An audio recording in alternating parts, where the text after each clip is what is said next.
حضور اکرم صلی اللہ علیہ وآلہ وسلم کا اپنے ساتھیوں کے ساتھ معاملہ۔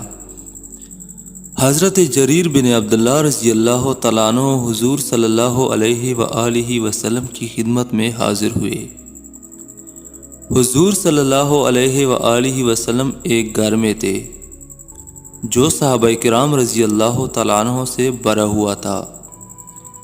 حضرت جریر رضی اللہ تعالیٰ عنہ دروازے پر کھڑے ہوئے۔ انہیں دیکھ کر حضور اکرم صلی اللہ علیہ وآلہ وسلم نے دائیں بائیں جانب دیکھا۔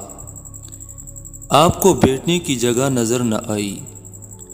حضور صلی اللہ علیہ وآلہ وسلم نے اپنی چادر اٹھائی اور اسے لپیٹ کر حضرت جریر رضی اللہ تعالیٰ عنہ کی طرف پھینک دی اور فرمایا اس پر بیٹھ جاؤ۔ حضرت جریر رضی اللہ تعالیٰ عنہ نے چادر لے کر اسے سینے سے لگائی اور اسے چوم کر حضور صلی اللہ علیہ وآلہ وسلم کی خدمت میں واپس کر دی اور عرض کیا، یا رسول اللہ، اللہ تعالیٰ آپ کا ایسا اکرام فرمائے جیسے آپ صلی اللہ علیہ وسلم نے میرا اکرام فرمایا۔ حضور صلی اللہ علیہ وآلہ وسلم نے فرمایا، جب تمہارے پاس کسی قوم کا قابل احترام آدمی آئے تو اس کا اکرام کرو۔ یہ حدیث حیات الصحابہ سے نقل کی گئی ہے۔